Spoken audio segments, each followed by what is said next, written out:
So, did you get it? What does it mean? There's a high proportion of threatened bird species. So,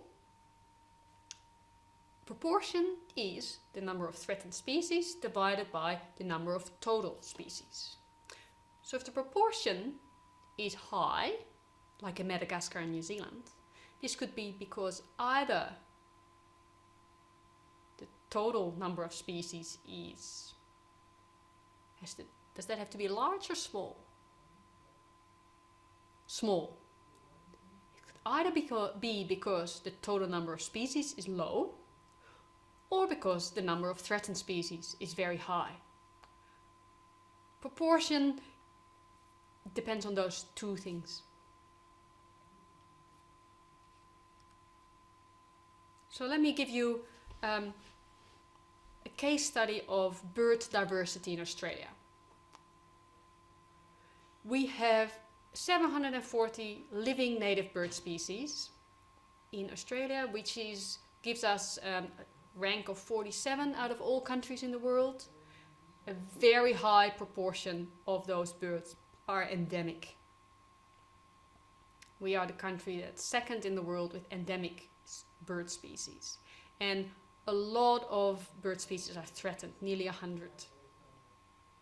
And 21 are already extinct.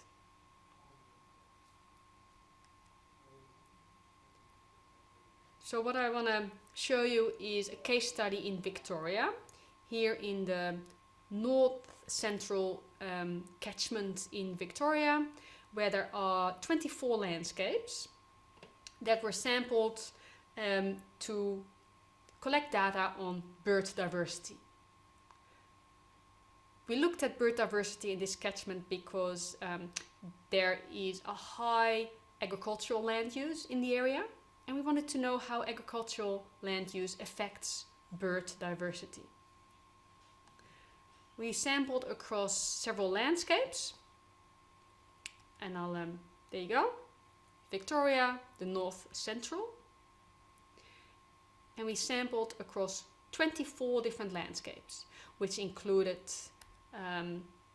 woodlands, river vegetation, agricultural land use.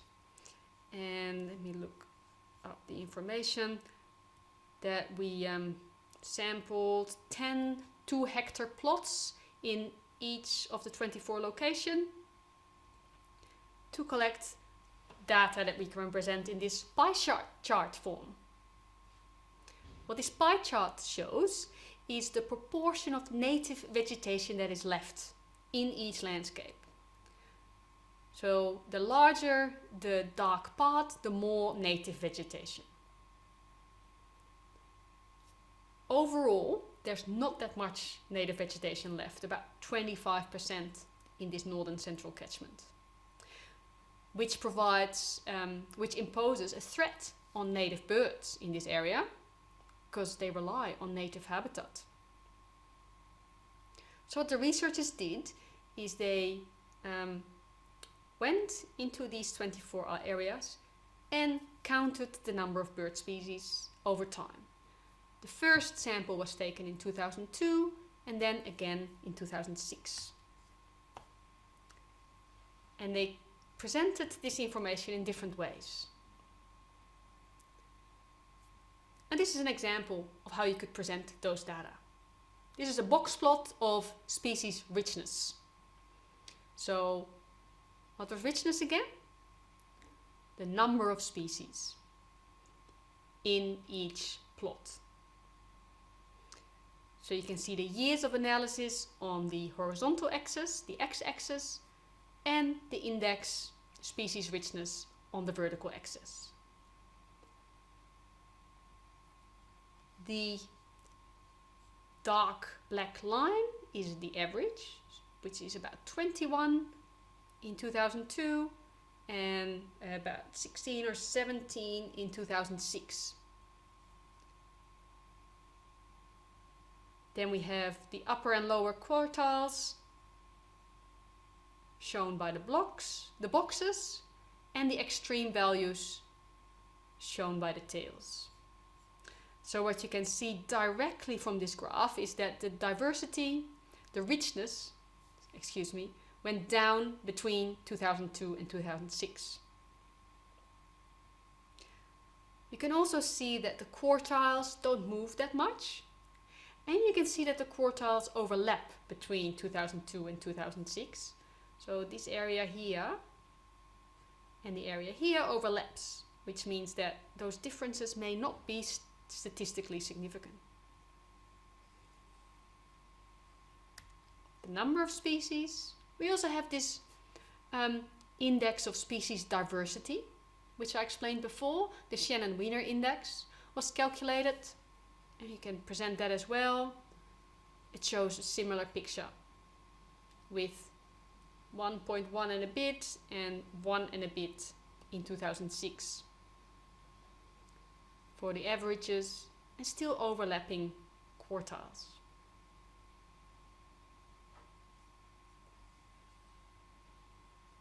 So make sure that you understand how to interpret a box plot like this. Another way to represent this is instead of horizontally, or instead of vertically, putting the boxes down horizontally.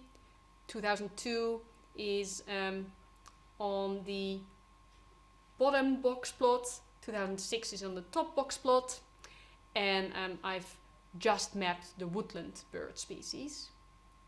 And again, you can see that the species richness has come down from about 10 to about 7.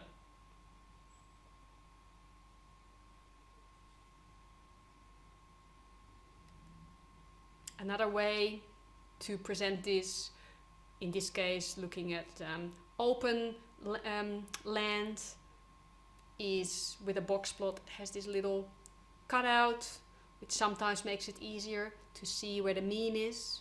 And you can see that the mean richness has declined again. All different ways to present data in a nice way.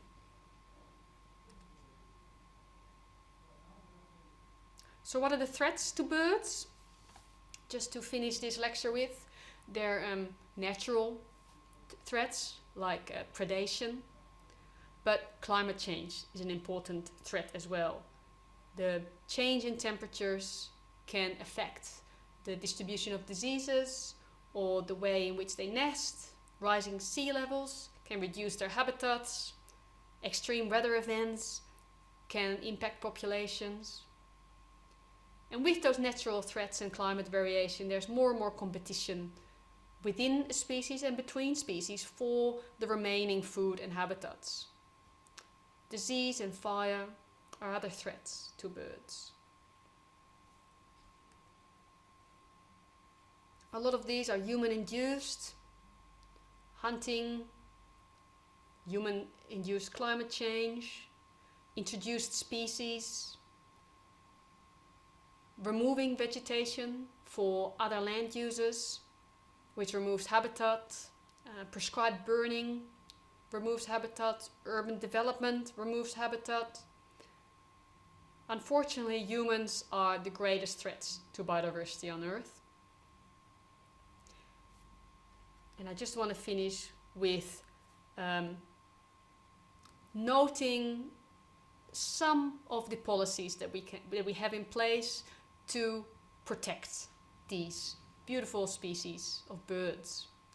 Internationally, we have several agreements, bilateral migratory bird agreements between Australia and Japan. We have one between Australia and China, and we have one with Korea. Wetland protection, Ramsar websites, wetlands is an important international policy to protect important wetlands that provide habitat for birds.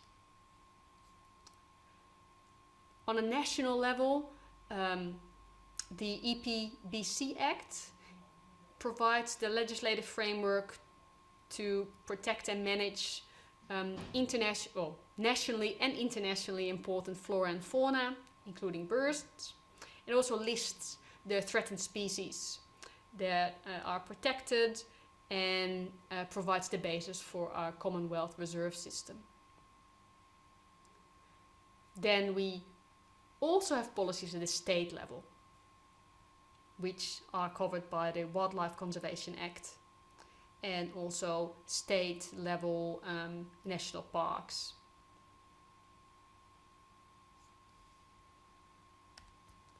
So what did I do today?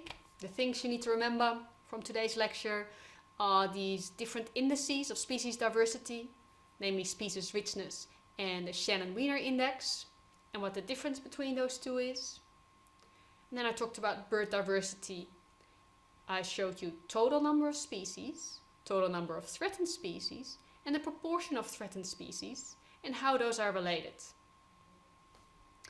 And then I showed you several ways to present that information in maps, in box plots, in histograms. And your task is to be able to interpret those sort of graphs and extract the information from them. And we'll finish there, and I'll see you next week. Thanks, everyone.